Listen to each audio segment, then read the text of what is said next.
आप सभी को जय मसीह की प्यारे भाई बहनों। आज का वचन है इफिसियों अध्याय 3 वचन 14 से पढ़ेंगे। मसीह का प्रेम, इस बारे में बाइबल क्या बताती है, ये वचन के द्वारा बात करते हैं। वचन को आप लोग ध्यान से सुनिएगा। परमेश्वर इस वचन के द्वारा आपसे बात करे। हालेलुया। मैं इसी कारण उस पिता के सामने घुटने टेकता हूँ जिससे स्वर्ग और पृथ्वी पर हर एक घराने का नाम रखा जाता है, कि वह अपनी महिमा के धन के अनुसार तुम्हें यह दान दे कि तुम उसके आत्मा से अपने भीतरी मनुष्य तत्व में सामर्थ्य पाकर बलवंत होते जाओ। आमीन। और विश्वास के द्वारा मसीह तुम्हारे हृदय में बसे कि तुम प्रेम में जड़ पकड़कर और नींव डालकर सब पवित्र लोगों के साथ भली भांति समझने की शक्ति पाओ कि उसकी चौड़ाई और लंबाई और ऊंचाई और गहराई कितनी है, और मसीह के उस प्रेम को जान सको जो ज्ञान से परे है, कि तुम परमेश्वर की सारी भरपूरी तक परिपूर्ण हो जाओ। हालेलुया।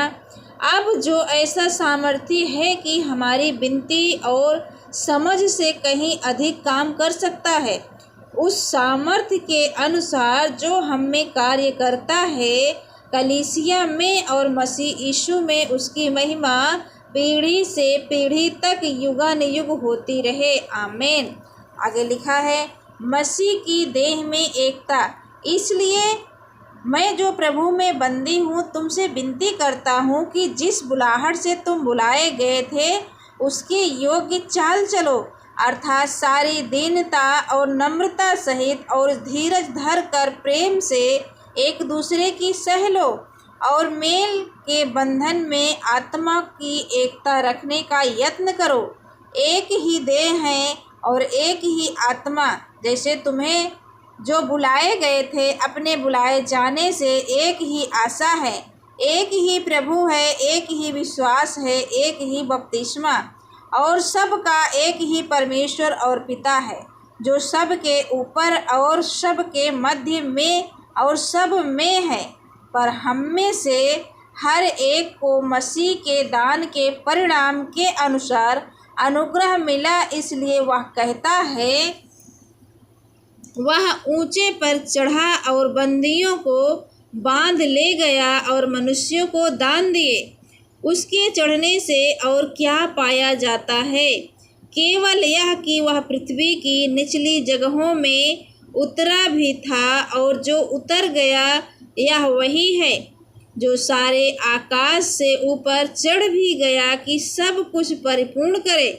उसने कुछ को प्रेरित नियुक्त करके, और कुछ को भविष्यवक्ता नियुक्त करके, और कुछ को सुसमाचार सुनाने वाले नियुक्त करके, और कुछ को रखवाले और उपदेशक नियुक्त करके दे दिया, जिससे पवित्र लोग सिद्ध हो जाएं और सेवा का काम किया जाए और मसीह की देह उन्नति पाए, जब तक कि हम सब के सब विश्वास और परमेश्वर के पुत्र की पहचान में एक न हो जाएं और एक सिद्ध मनुष्य न बन जाएं, और मसीह के पूरे डील डौल तक न बढ़ जाएं, ताकि हम आगे को बालक न रहें, जो मनुष्यों की ठग विद्या और चतुराई से उनके भ्रम की युक्तियों के और उपदेश के हर एक झोंके से उछाले और इधर उधर घुमाए जाते हों, वरन प्रेम में सच्चाई से चलते हुए सब बातों में उसमें जो सिर है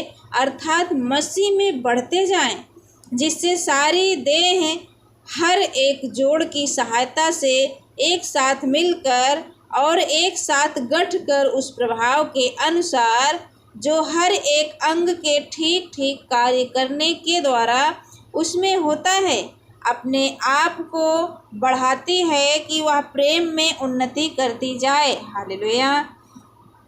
मसीह में नया जीवन। इसलिए मैं यह कहता हूँ और प्रभु में आग्रह करता हूँ कि जैसे अन्य जातीय लोग अपने मन की अनर्थ रीति पर चलते हैं, तुम अब से फिर ऐसे ना चलो, क्योंकि उनकी बुद्धि अंधेरी हो गई है, और उस अज्ञानता के कारण जो उनमें है और उनके मन की कठोरता के कारण वे परमेश्वर के जीवन से अलग किए हुए हैं।